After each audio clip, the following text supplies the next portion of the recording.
This is the Team Performance Podcast, where we explore issues at the heart of leadership, team development, and organisational culture. I'm your host, Mark Gilroy, and in this episode, we're joined by transformation and confidence coach, Jules Wyman. Together, we talk about her early experience of leadership at age 4, through to her experiences managing egos as a stage manager in the theatre industry. Plus, we both share some of our favourite coaching games to help people unblock their thinking. Welcome to the latest episode in our series of interviews. I'm so happy to be joined today by Jules Wyman from Positive Belief. So Jules is a coach, facilitator, speaker, and much more, who started life in stage management. So lots and lots to explore there in terms of your journey into coaching and understanding people. Thank you so much for joining us, Jules. Oh, it's an absolute pleasure, Mark. Thank you for inviting me. Oh, you're welcome. It's probably worth saying that we know each other outside of this podcast, don't we? I think you and I met on Twitter, I want to say, some years ago. Yeah, well, I kind of knew of you on Twitter, but I don't know if we'd actually even exchanged anything. I knew that I was following you. It always sounds really weird when you say that, but yeah. I knew of you, but I don't think I really knew of you. I don't even know if that makes sense. And then we met at an event where we were both speaking. And we normally start the podcast by asking a question. And the question is normally, can you say something about your first experiences of leadership? And that could be positive, negative, it could be being led, being a leader, or however you want to think about it. I love when questions get asked that kind of stop me in my tracks a little bit. And this stopped me in my tracks because I really sat and thought about this question. Because as I've mentioned to you, I have quite a strong reaction to the word leader and leadership, which I can talk about later. And I sat for quite a while last night thinking about, okay, well, what's one of my first experiences? What do I think of where that is concerned? And started to trail back through sort of every work experience that I've ever had. And then actually I stopped and went, it was nothing to do with work. The first really great experience of leadership that I actually saw was Mr. Smith. It's not a euphemism. That is actually his name. And Mr. Smith was my very first head teacher of my infants and junior school. And so I was 4.5 when I started school. And on the first day when everyone comes in, everyone sat in the hall on the floor, cross-legged as you are. And there was an upright piano right in the front centre. And all the teachers got us all to be quiet. And Mr. Smith walked in this absolute silence, and we're all kind of like, oh, what is this new world that we're in? And bearing in mind, this is the 70s. So anybody born much later than 85 possibly won't get the references that I'm about to give. But he sat at the piano. He kind of investigated the piano, made this big gesture of sitting at the piano, and started playing the Morecambe and Wise music, dun dun dun dun dun dun dun dun dun, that Eric Morecambe plays and gets completely wrong, and all that sort of thing. And he played it all wrong, and then got up and was examining around the piano. And of course, we're kind of giggling as and he's being very, very serious about it all. And then starts playing and it keeps all going wrong. And I was 4.5. It was a long time ago. And I can remember that. And so when I was thinking about leadership, it's like, well, hang on a second here. I was a child and could see someone who I would obviously never have known the word leader really at that age. I knew him as headmaster. But when on reflection, he was so brilliant at making sure that was something that might have seemed scary wasn't. So I'm pretty sure the majority of us on the first day of school were intimidated. I actually wasn't one of those children, but I'm sure that many people were. So he made it fun, and he did that by making fun of himself, which obviously completely changed the atmosphere. And then I was trying to remember different things about him, and all I can really remember is him. He knew every child's name in the school. So if somebody did something, he would honor them by calling it out and using their name, or he would put a child in line with, you know, come on now, Mark. But he would know you. And because he knew you, you knew he cared.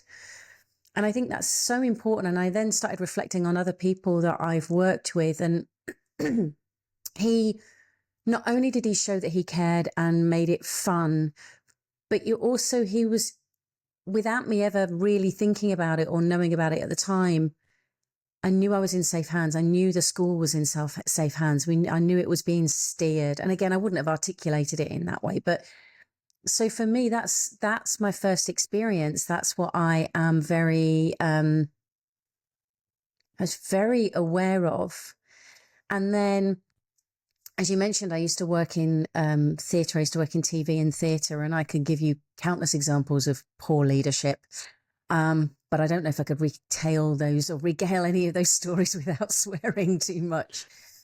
But there was another person that came to mind, and it was when I was in 1994 and 95.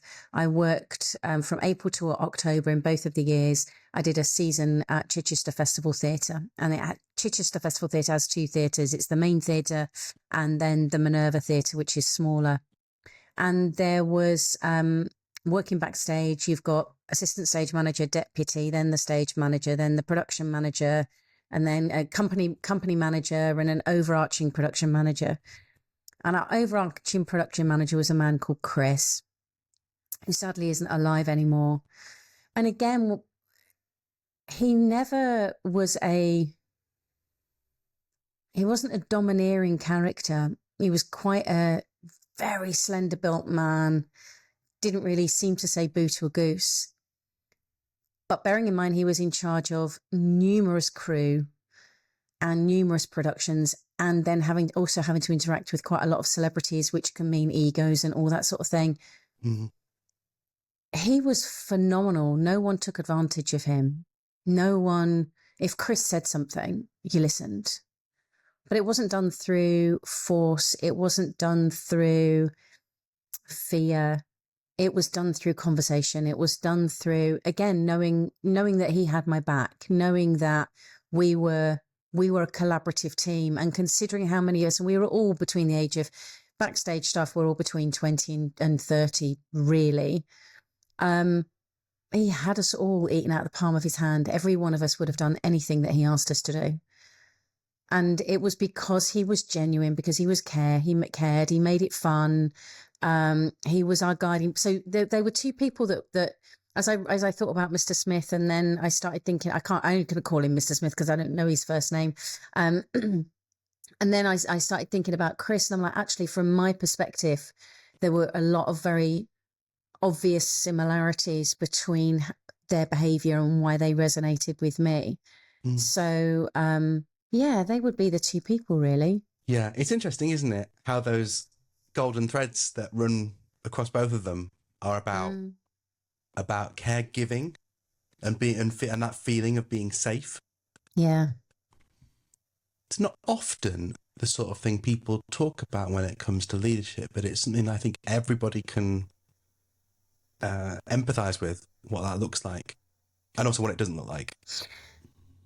And I think very often it can be seen as, I quite often will talk about what gets referred to as soft skills, the fluffy stuff, the emotional stuff that people want to avoid. But all of us know that if those soft skills aren't there, they make a hard impact.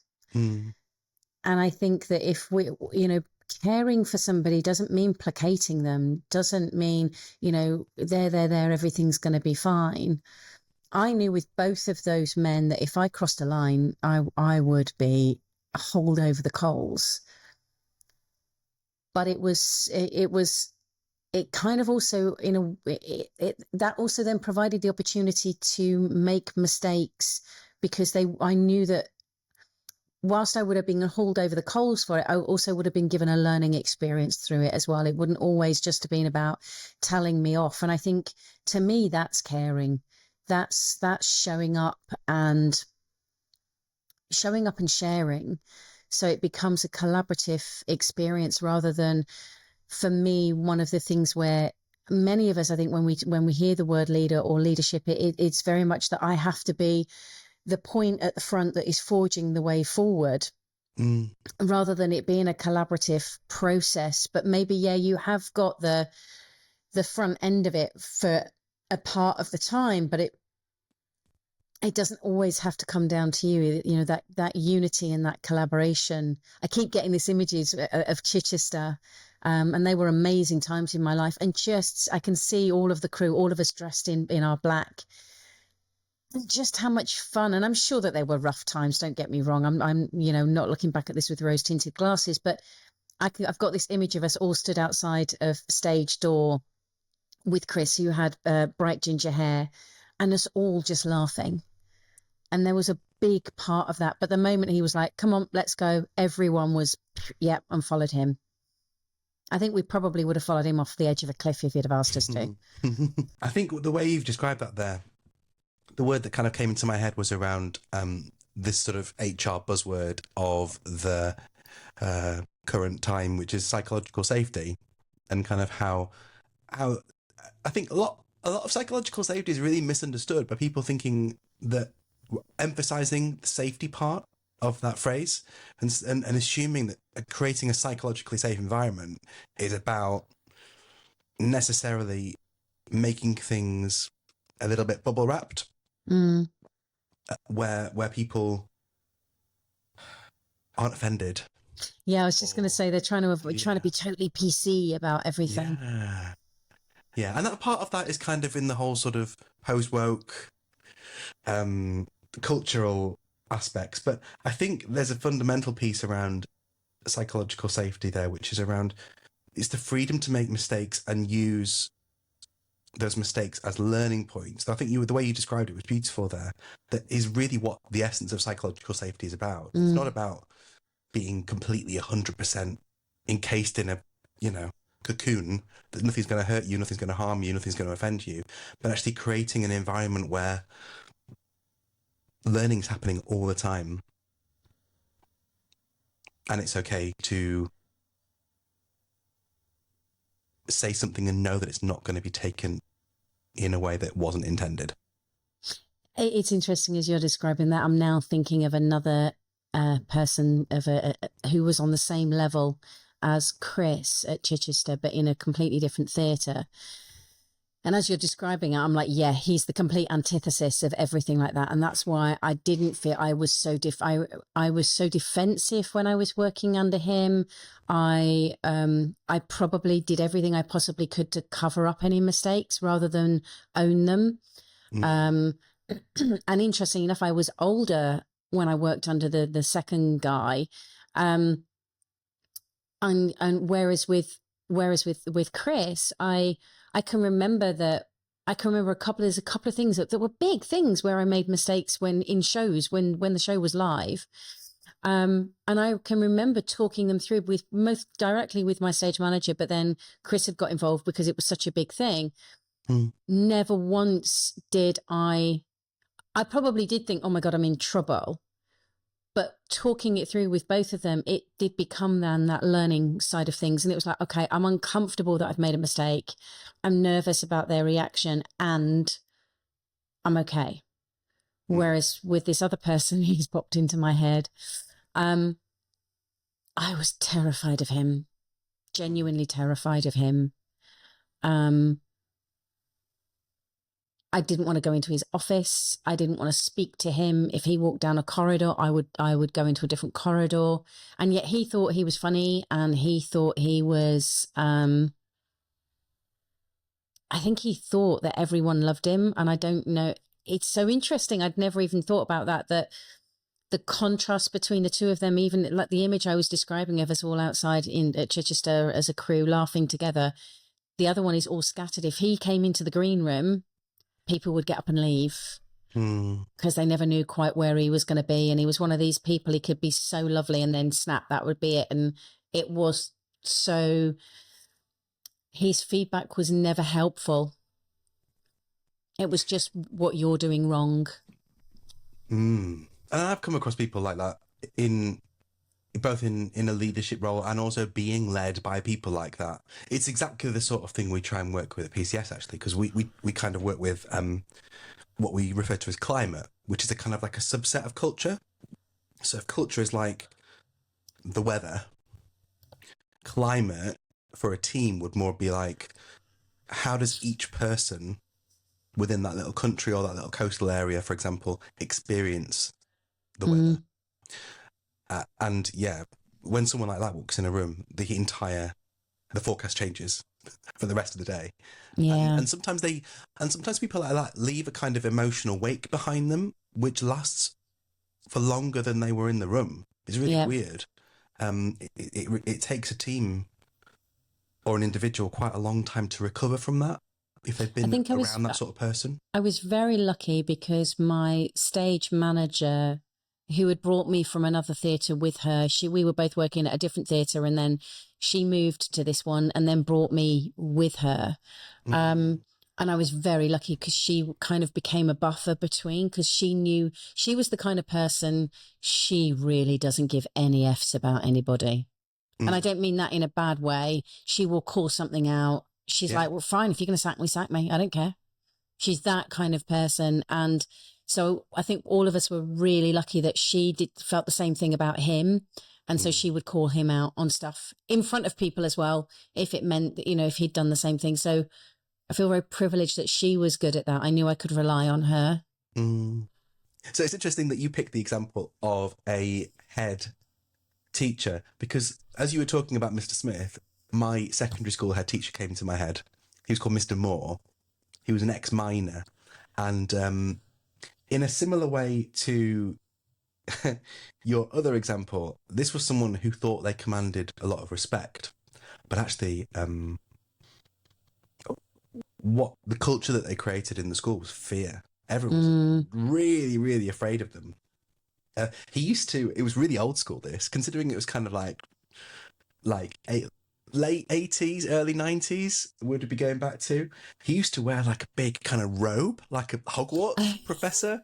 So he used to come sweeping into the room like Batman with this big robe billowing, and used to stand there in assembly watching to see who was singing and who wasn't singing. And at the time I used to play music. I used to play in the kind of music group before assembly. So I used to have this sort of different view of the room to most people. So I'd be there playing my little piano. And I could see that Mr. Moore was kind of edging closer and closer to this gap in the stage. And I was thinking to myself, I probably should tell him that he's about to fall into this gap.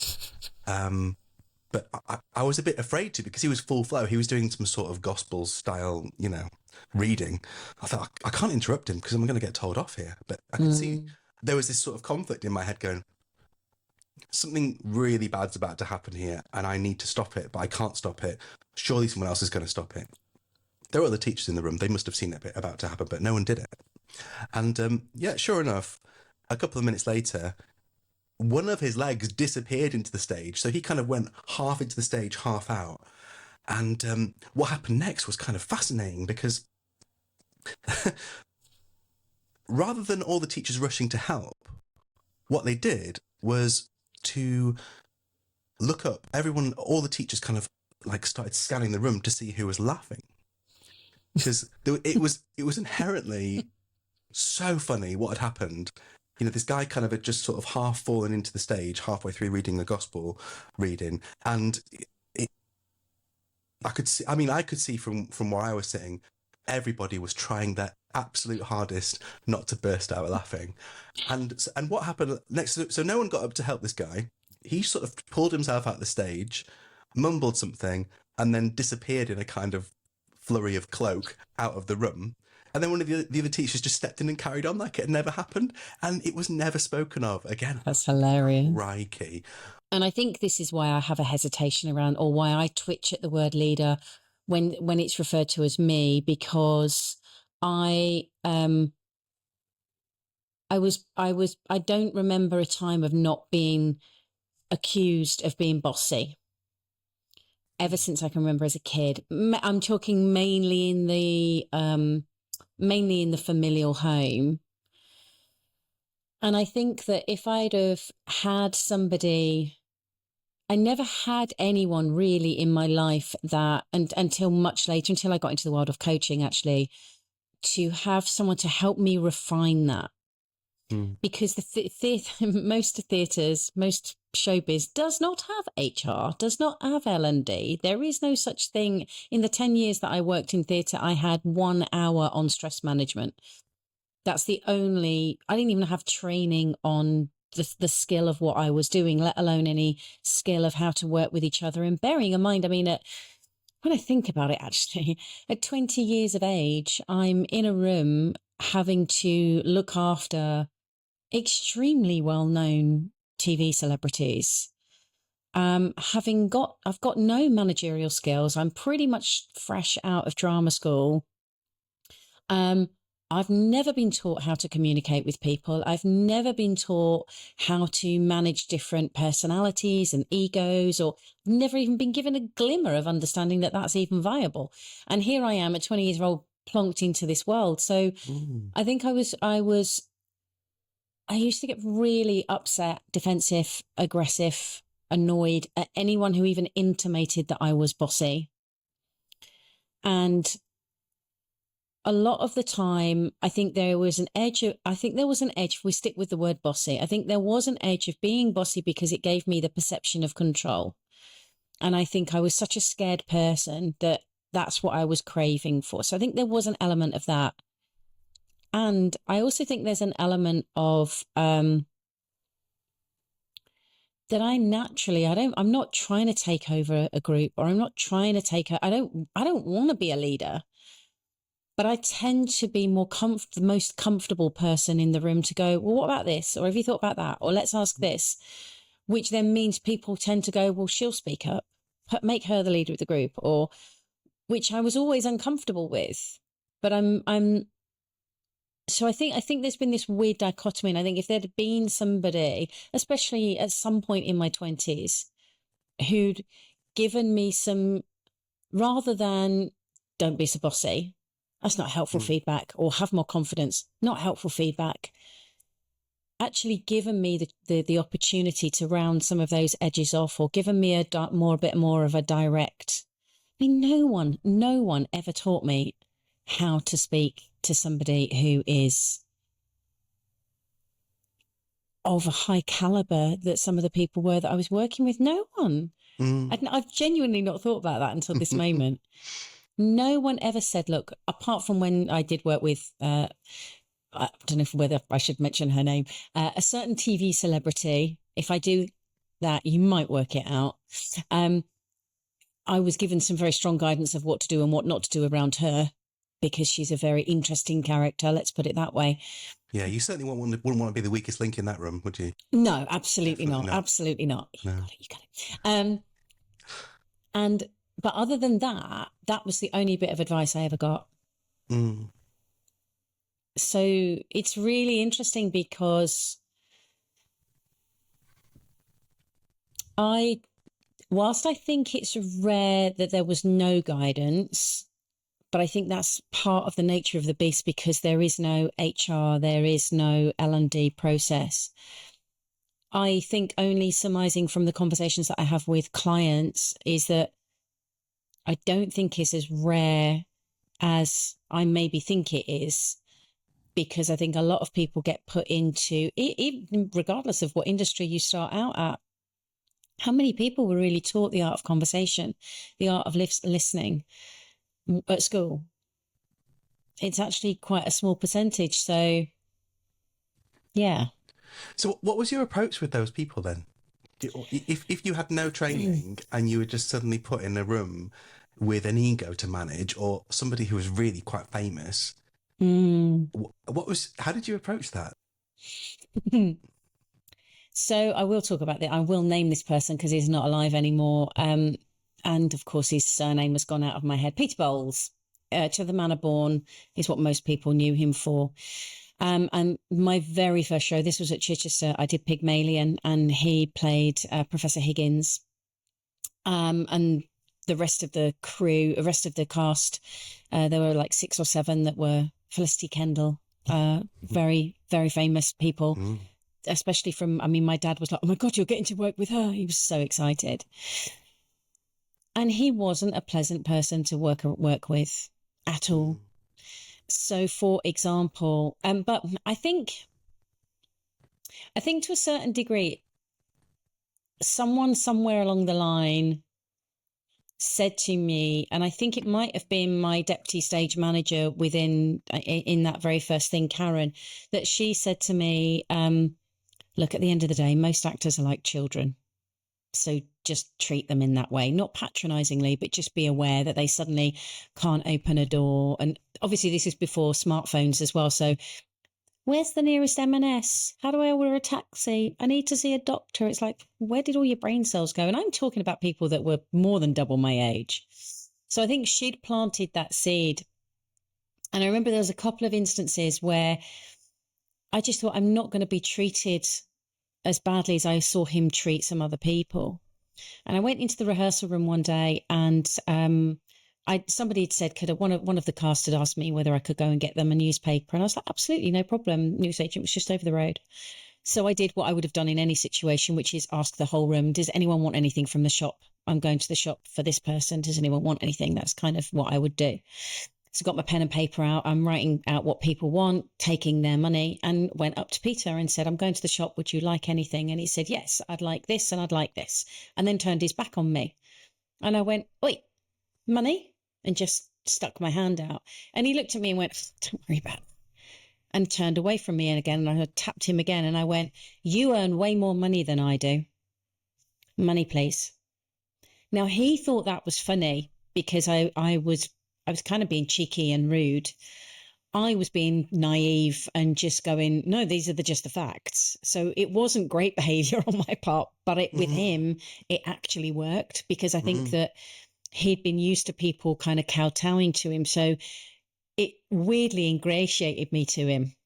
Yeah. So we did a dress rehearsal. They used to do public dress rehearsals there. The last dress rehearsal was open to the public, and I can't remember if it was free or at least very cheap tickets. And in the curtain call, I could see Peter's on the stage, and I could see this woman come up and give him flowers. And all of us that were in the kind of area waiting to go up, all kind of rolled their eyes and was like, oh God, we're never going to live this down if she's giving him flowers. I had to go to his dressing room at the end to collect props. And he was like, look, this woman came up and gave me flowers. I went, I know, wasn't her guide dog gorgeous? And he just looked at me and went, oh, you. And I think it was just my flippant cheekiness that actually helped with him anyway. Yeah. Bring a level of equilibrium that I managed to get away with. I'm pretty sure I couldn't have got away with that with everybody, but I don't know if it was a conscious thing that I did. It's an interesting one, isn't it? Because there's lots of ways you could have played that. Lots of ways you could have played that. You could have been more bossy using your language. Yep. Probably wouldn't have gone down as well, I'm guessing. I think he would have pushed back at that really quite strongly. Yeah, you're bumping up against ego there. It's not usually a good place to be. Whereas, yeah, I guess the hypnotists would call what you did a pattern interrupt, isn't it? Yeah. You created a situation where you interrupted the usual rehearsed way things should go, and that he expected things to go, and then placed him in a position, well, whether it was being suggestible or not, we'll see, but it clearly worked. I didn't do it with everybody. And I think initially, one of the things that I had drummed into me as a child was manners. Yeah. So please and thank yous very much drummed into my brother and I's growing up.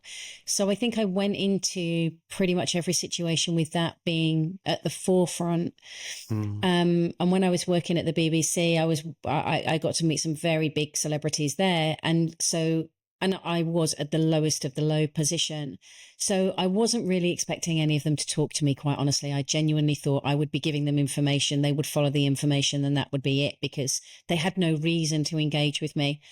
So I'd lowered my expectations with that, but just was myself and really polite. And I think that again disarmed people quite a lot, because I wasn't being like, oh my God, it's so-and-so, and being all in awe of them.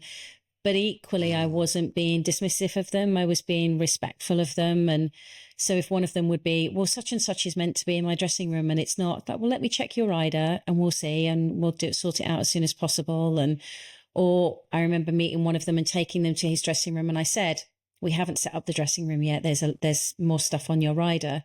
And he said, can I have a look? Took the rider and went, give me a pen. I don't need that. I don't need that. You go and distribute that. I said, I know my management's asked for it, but I don't need it. So I learn with them, and I've never really thought about it, but I learn how to navigate and read their mood, read their energy. Were they going to be up for interacting, or are they just sit in a corner, wait to be told where to stand and go and do their thing kind of people, and just navigate that. So I think I sort of self-taught where that was concerned, because I had no one guiding me. If somebody like you, in your role as a coach and mentor, had been guiding you, what sort of things might they have said to you? I think one of the biggest things would have been to relax, stop trying so hard. I think that would have been one of the things. And I think I would have spent a lot of time with her highlighting what she's great at, because I don't think she knew. You know, didn't really. She had a great career. 3 months out of 10 years of unemployment in that industry was really good. But I don't think she realized what she was good at. And I think because of that, she negated a lot of it, and that kind of tripped her up a number of times and caused some friction. And I think if she'd have just known then what she was great at, I think that 10 years would have been much easier. I'm curious to know a bit more about the whole bossy piece, because as you were talking about that, I started thinking, oh gosh, that's just one of those classic things where I bet you loads of men will have said that, because bossy to a lot of, or a particular kind of man, actually means the same thing as like assertive or confident if you were describing a man. I'm wondering about whether there's any connection between whether what you help other people with, I'm thinking about some of the confidence coaching that you do, and that resistance to the word bossy. Is there any link there? I think it's about ownership of your own skill set, which is kind of what I was saying about that I would reflect on and say to stage manager Jules. But interestingly enough, it was never a man that called me bossy. It was always my mother. That's where it originated from, and became very prominent in that. And I have a sneaking suspicion, I don't know for certain, but I have a sneaking suspicion that then I took on that mantle and possibly then projected it out, and may have used that word towards myself as an apology, or that it needs to be. So therefore then other people, I think, would have got it. But I think that one of the things that is different in the theatre world is there is more equality in that if curtains need sewing, it's who can do it. If something needs lifting, it's who can lift it, who's around and who can lift it. So there's not a girls do this and boys do that way. But I think that a lot of the resistance I've had is because to bossy and leadership has been around because I've perceived it as wrong. And to be assertive is wrong, to be directive, to make choices, to be decisive, to quote unquote take control, that it's wrong. And I think a lot of that is because the majority of my family would edge more towards introversion, whereas I'm more ambivert to extrovert. Yeah. And I think that or the behaviors, it's not I am that, the behaviors that I tend to go toward. So I think that was a mismatch. And so therefore I spent a lot of my time attempting to fit into the other world, because the behaviors that I was doing, how I heard the feedback was, that means I'm wrong and I've got to do it that way, their way. So I think often the loudness or the bossiness or the who put her in charge kind of comments, I think were more because I had no problem, especially pre-teen anyway, with putting my hand up. As I got into my mid-teens, I didn't want to put my hand up then. That wasn't going to happen. Unless it was in the drama studio, because I was treated with such respect from my drama teacher that I had no problem with putting my opinion forward there, because she never ever made me wrong. She was amazing. And I think that I've never thought about there being a correlation between that and the work that I do now, focusing on transformation and confidence coaching. But I suspect that, as with pretty much most of the conversations, like even with the client I was telling you about this morning, it's not necessarily about reframing as many people would talk about it. Well, look, you're talking about bossy. Well, let's reframe that and look at that as leadership instead. But more, it's about exploring what the individual, me, you, whoever, has made that word to mean versus the possibility of what else it could mean. And how would you like to engage with it in the future? So from my perspective, that's exactly what I do where confidence is concerned. I was talking with a client as we wrapped up a coaching program last week, I think it was. And she said the biggest thing that shifted for her is she now has an understanding of confidence that she's never, ever got. And she's roughly the same age as myself. And she said the difference of what that now means for her showing up, and she works in a corporate and quite senior. She said, I'm just more willing to interact with people and not feeling like I've got to put a front on. I'm okay when I share opinion, but equally I'm okay that I don't have to have an opinion, because I'm more inclined to be myself. So I think that's the correlation. And I'm far more comfortable now if I'm at an event and say there's 10 of us sat around a table and invite you to share my opinion, then I'll share my opinion. But I don't have the need that I have to take the lead or be bossy, and I'm not, I was going to say I'm less and less put in that role, but I don't think that's true. But I think I'm less resistant to being put in that role now. I still have twitchiness around the world, which is interesting for me, that I need to look at. I had a friend who very recently who said to me, "Do you realize that the world needs leaders like you?" And I was like, "Oh my God." And everything about my body retracted. I was like, "Oh, there's something for me to look at there." Yeah, because obviously you've run your own business for years, and I'm interested to know who would normally put you in that position of being bossy or being a leader. Like, you talking about kind of in a workshop format or a group format? Yeah. Yeah, and I think it's so I was on a course recently in London, and it was a whole week, and very often it was, here's the exercise, go away and do it. And it might be 3s or 4s. I don't think we were really in any groups bigger than that. But I noticed that the moment we sit down and it's like, who wants to go first? The majority of the time, all eyes go on me. And I'm like, why does that happen? And I don't know why. There could be many, many, many factors into that. Before I had a resistance to it. Now I'm just like, if I've got something and I'm willing to go first, then I'm more than happy to. And if I don't want to, then I remember one of the exercises, there were the usual kind of triad roles, 2 people doing the exercise and third person observing. And the 2 guys actually just looked straight to me and went, "Do you want to go first?" And I went, "Sure, I'll be the observer." So I think they thought that I was going to take on the coachee role, but I took what I wanted, because I didn't want to be that role yet. I wasn't ready for either coach or coachee role. I was happy to be the observer. So I think I'm less resistant to it. I don't think I've completely stopped being in it, but it certainly in that environment, I'm less resistant to it than I was before. Yeah, I've often found that in terms of like going first in general, it means you have more choices in almost every situation.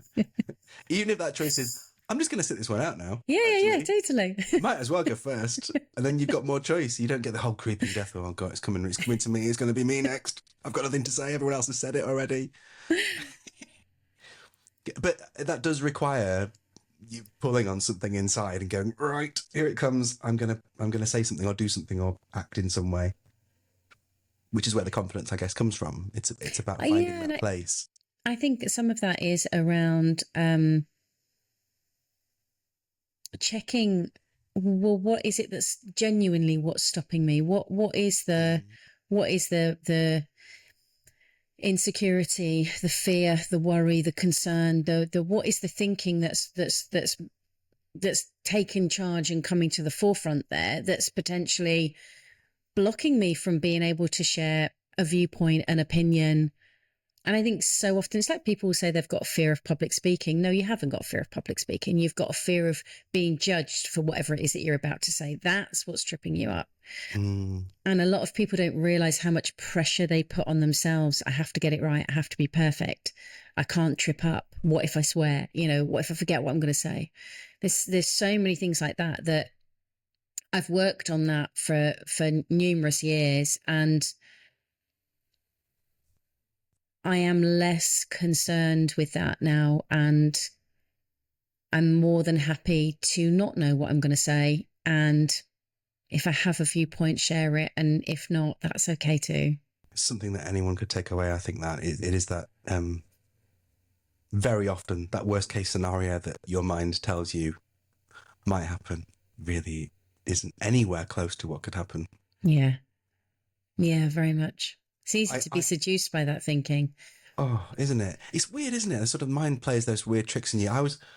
I'm probably like you. I probably veer somewhere between ambiversion, extroversion, depending on where I am and who I'm with. In a group full, and it's quite relative. So in a group full of kind of stereotypical extroverts, I would probably veer more towards introversion. I wouldn't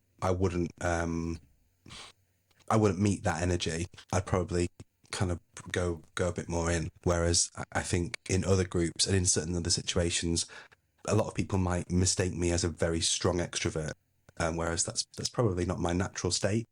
But yeah, I was at a conference the other week, and yeah, I've done sort of speaking gigs before, but I was having to have a really strong talk with myself in the gents beforehand, just to say, you're all right, you got this. They're going to enjoy this. They're going to find this helpful, and no one's going to find you wanting or be disappointed with what you've got to share with them.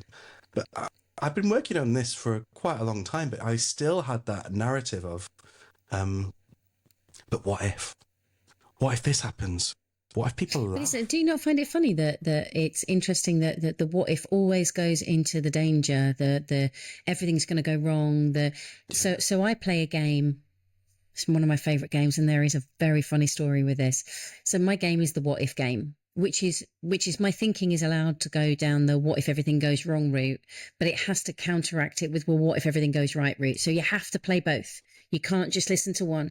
So what if I forget what I'm going to say? Well, what if I remember what I'm going to say? Or what if I trip over? Well, what if I stay upright? So you always have to do both. So I had a client years ago that was having severe panic attacks. And I'd worked with her previously, and then she came back. We did some remote work, and then she finally got herself into the office and was describing what these panic attacks. And it was, well, what if I can't get out the building? So I said, well, what if you can? Yeah, but what if I can't? Yeah, but what if you can? What if you can't? What if you can? And we had this fun little kind of ping pong thing. And I said to her, that's your game for the next week. That is my invitation, is to go away and just play that what if game. She came back the next week, and I could see visibly she was lighter. And I said, tell me about your what if week then. What happened? And so she was saying that she'd been to places and she had the what if I can't get out? Well, what if I can?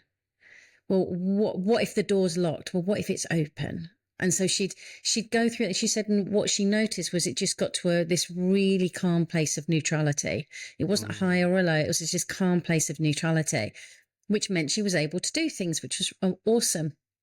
And then just as she was about to leave the office here, it was one of those hand on the doorknob moments. And she literally went to open the door and she said, oh, and by the way, it helped me have great sex. No, you need to come and tell me some more. What do you mean by that? And she said, well, my husband and I were getting amorous. And she said, I went to lean over and switch off the bedroom light because what if he hates my body? What if I look fat? But because she'd been playing the what if game so much that week, her thinking automatically gave her another one. So what if I look fat? Well, what if I look fine? What if he hates my body? What if he loves it? And she said, and I left the bedroom light on, and she said, you know what? It was the most beautiful, intimate moment that we've ever had. And that to me just shows how we could do something just so very simply different for ourselves, which isn't arguing against that thinking of, because that thinking is going to think, it's going to come up. Well, what if they don't like me? And what if I forget that? And what if no one laughs at my joke that I've been working on for a week? You know, absolutely. All of those things are possible, but so are all the other things of people laughing, giving you rave reviews. They're just as possible. Both of them are made up. So why not create both of them, and at least it will neutralize it, or decide to give your attention to one that's going to be most helpful. Yeah.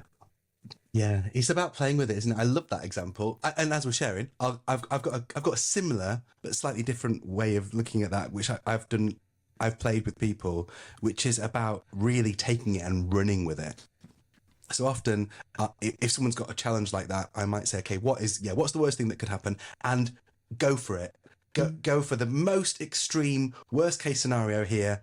What's the worst possible thing in the world that could happen? And usually, inevitably, it sort of ends up with everyone dies, or the world explodes. Or the world explodes. Yeah, absolutely. But if people really want to run with it, they can run with it, and it's a possible scenario.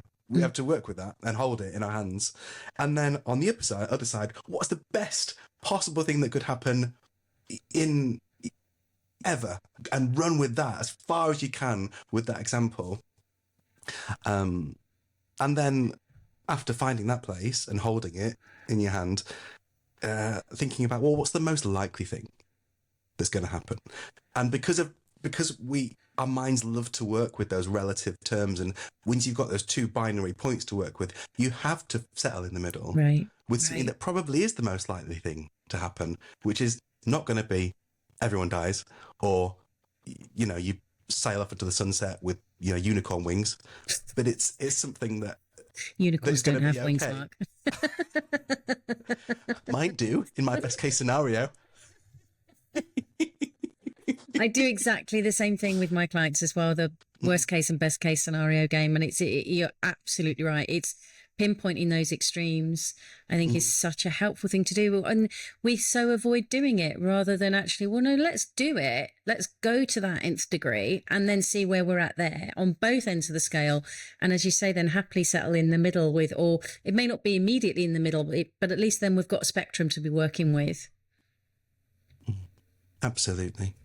Thank you so much, Jules. Thank you for everything you've shared, and particularly some of your personal stories. I'm going to be thinking about Mr. Smith and Chris and how we can cultivate more leaders like that in the places that we work and we live in, make life feel a bit safer for people. Yeah. If people wanted to find out a bit more about what you do, what you offer, where can they find you? Best place to go to my website, because then all the social media links and the podcast and the free webinar are on there, which is juleswyman.online. So JULESWYMAN.online. Oh, of course. And the podcast, of course, we should talk about that. Can you give a bit of a synopsis about what the podcast is all about? So the podcast is called Coming to Your Senses, and it's all about those moments in life where we have a glimmer or a big explosion, an insight into something that enables us to see something in a different way, and then where that leads us to. So it's those nudging us in a different direction and how much that can change our lives. So it's conversations with amazing people like yourself. And and other friends that I've known for periods of times, as well as other people that I'm reaching out to, and also sharing stories of insights that I've had myself, where I've made some significant changes in my life. So from reaching the rock bottom, the worst case scenario of attempting to take my own life, and where that's gone from there, because obviously, spoiler alert, I didn't succeed. But yeah, and where that's gone. So it's loads of fun. I love doing it. And it's out every week, every Friday. I'll pop a link in the show notes for this one. I'm sure people will really love this. Love this one. It's something really, really different and unlike any other podcast that I've got in my feed. Oh, thank you. Highly recommended. Thank you so much for joining us, and hopefully we'll have you back on a future episode. Thanks, Jules. Thanks, Mark. If you enjoyed this episode, please let us know by subscribing and leaving a review on your favourite podcast app. Meanwhile, if you're interested to learn more about how the PCS approach can help you explore leadership, performance and culture within your business, get in touch with our team at performanceclimatesystem.com and we'll be happy to help. See you next time with another great guest.